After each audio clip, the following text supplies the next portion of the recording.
Surgery వరకు వెళ్ళిందంటే అది అంటే లైక్ సీరియస్ స్టేజ్ అని అర్థం చేసుకోవచ్చు. అది ఆ కండిషన్లో సీరియస్ స్టేజ్, అంటే మెడిసిన్స్తోనూ డ్రగ్స్తోనూ కంట్రోల్ అవ్వట్లేదు కాబట్టి ఇంకా పేషెంట్కి సర్జరీ చేయాలి. ఎందుకంటే అండి జనరల్గా మనకి క్యాన్సర్స్ అయినా వేరే ప్రాబ్లం అయినా ఏముందంటే కంటిన్యూస్ ఇరిటేషన్ ఉంటే అవుతుంది.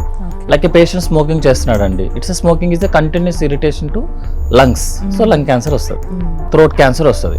ఆల్కహాల్ తీసుకుంటున్నాడండి, continuous irritation to liver, so liver cancer వస్తుంది. ఇట్లాగే ఫుడ్ పైప్ క్యాన్సర్స్ కూడా వచ్చే ఛాన్సెస్ ఉంటాయి. ఎవరికి అంటే కంటిన్యూస్గా యాసిడ్ రిఫ్లెక్స్ వస్తే యాసిడ్ వల్ల ఫుడ్ పైప్ డ్యామేజ్ అవుతూ ఉంటుంది. ఎందుకంటే యాసిడ్ ఉండాల్సింది స్టమక్లో, ఫుడ్ పైప్లో కాదు కదా. సో కంటిన్యూస్ ఇరిటేషన్ వల్ల క్యాన్సర్స్ కింద కన్వర్ట్ అవుతుంది. ఇంకోటి ఏంటంటే ఫుడ్ పైప్ యొక్క షింక్ అయిపోతుంది అనమాట, స్ట్రక్చర్ అంటాం దాన్ని. ఇవన్నీ కాంప్లికేషన్స్ వస్తాయి కాబట్టి జనరల్గా జీఆర్డీలో 4 స్టేజెస్ ఉంటాయండి. ఫస్ట్ 2 స్టేజెస్ని మెడిసిన్స్తోనూ డైట్తోనూ కంట్రోల్ చేస్తామండి. క్యూరింగ్ ఉండదు, ఎందుకంటే ఇది structural problem. Structural problem curing ఉండదండి ఎప్పుడు కూడా. స్ట్రక్చరల్ ప్రాబ్లం అంటే సర్జరీ, ఫంక్షనల్ ప్రాబ్లం అంటే మెడిసిన్స్. ఓకే, సో గ్రేడ్ 3, 4 అని ఉంటుంది విత్ హైటస్ హెర్నియా.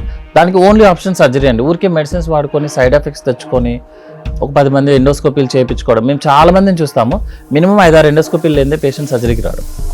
ఇంకా తగ్గుద్దేమో, ఇంకా ఎస్డిటీ ప్రాబ్లమే కదా, ఎందుకు తగ్గదు అంటాడు. ఎస్డిటీ కాదు, అది రిఫ్లెక్స్ ప్రాబ్లం.